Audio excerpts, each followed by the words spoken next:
And welcome back to the special Sunday edition of Hannity. Now, liberals think they're always right, and now one man says he can prove that liberals actually believe conservative ideas aren't even worth discussing. Take a look at this. It's obvious that the Republicans are saying no again to Progress for America.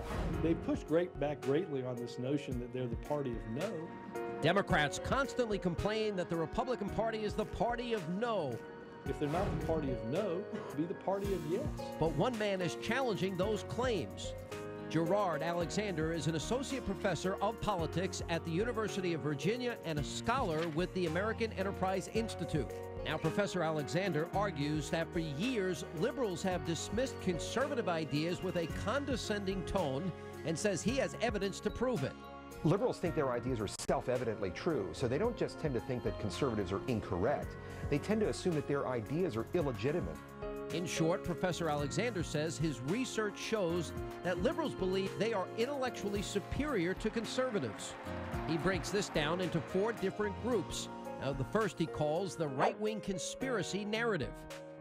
The great story here for anybody willing to find it and write about it and explain it is this vast right-wing conspiracy that has been conspiring against my husband since the day he announced for president.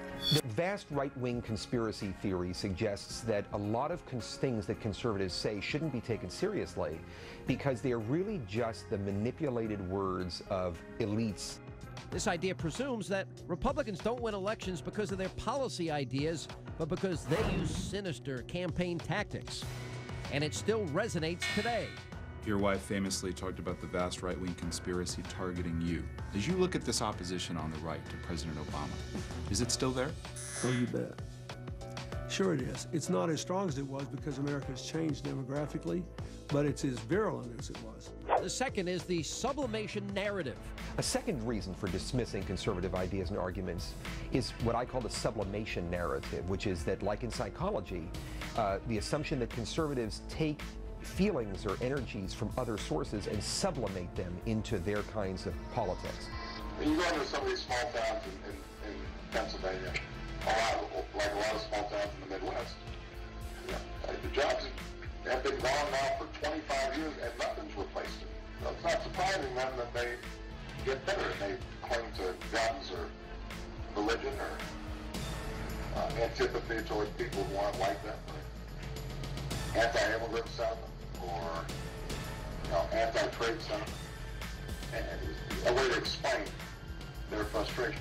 That's a perfect encapsulation of this sublimation view that, like in psychology, you have an anxiety being caused by one thing, but you end up expressing it about things that are completely different. Next is the resentment narrative, which claims that racial and ethnic bias is the reason conservatives think the way they do. People end up channeling a certain amount of their political energies, their hopes, their fears, into resentment against people who don't look like themselves. Look at what Janine Garofalo said about the Tea Party movement. Let's be very honest about what this is about. It's not about bashing Democrats. It's not about taxes. They have no idea what the Boston Tea Party was about. That's right. They don't know their history at all. This is about hating a black man in the White House. This is racism straight up. That is nothing but a bunch of tea-bagging rednecks. Lastly, we have the emotional narrative, where liberals try to paint conservatives as being driven purely by anxiety. The last narrative emphasizes the emotionalism of a lot of average Americans and especially conservatives. And in this argument, liberals come to their views as the result of reasoning and education and evidence, whereas conservatives are inflamed by passion. Look how President Obama dismissed Republican concerns to the health care bill. There are always those who oppose it and those who use fear to block change.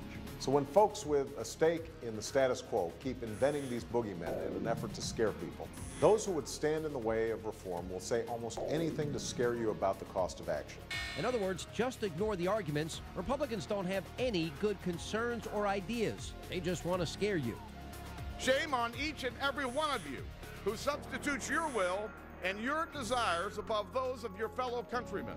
There has to be a greater respect for and appreciation for conservative thinking, conservative arguments, and above all, conservative good faith. This affects our policy debates really negatively. When only one side is assuming that the other is acting in good faith, it means that conservative proposals are dismissed sometimes for years or even decades longer than they should be. And I think as long as this condescension is there, we're going to be paying that price for many years to come. And joining us now is the man that you just saw in that video, University of Virginia professor, visiting scholar at the American Enterprise Institute, Gerard Alexander. Professor, how are you? Great. Good. Thanks for having me. This fascinates me, this whole thing. But it's something that I pointed out for years, not that anyone listened to me, but the idea that liberals think conservatives' ideas are illegitimate, number one, and that they are intellectually superior to conservatives. You know, one of the, I think, most important dynamics in American politics today is that conservatives often think that liberals are wrong about policies, but they assume they're acting in good faith, that their proposals on minimum wage, their proposals on all sorts of things are genuine. Right. They're trying to do the right thing. They're just wrong-headed about them. But that's not reciprocated, right? There's no reciprocity. That's right. The assumption is that when conservatives oppose a minimum wage hike, it's got to be because they're out to screw the working poor. See, I break liberals into two categories. I think there are good-hearted, liberals that literally believe that if we're nice at Ahmadinejad, if we're nicer to these evil dictators, they'll be nicer to us, and they believe it. And they're wrong, but I think they're sincere. Right. I think they really think, why don't we just put all our money in a big pot and we'll all be better off, and they don't understand that socialism fails and destroys human initiative. There are others, though, that I believe fully, completely understand this is about power for them and for the advancement of their political agenda. Do you see that? Every political movement, right? No one has a monopoly on virtue. No one has a monopoly on vice. There are manipulators on every side of every politics everywhere in human history. The question is, can you see on the other side people who are acting in good faith, who are clearly trying to do the right thing? You've talked about Obama the appeaser, but it seems to me no one doubts that appeasers in history have thought they were doing the right thing. They were trying to protect their countries as best they understood how. I think Chamberlain probably believed everything. He thought he could. I think he believed peace in his time would be real.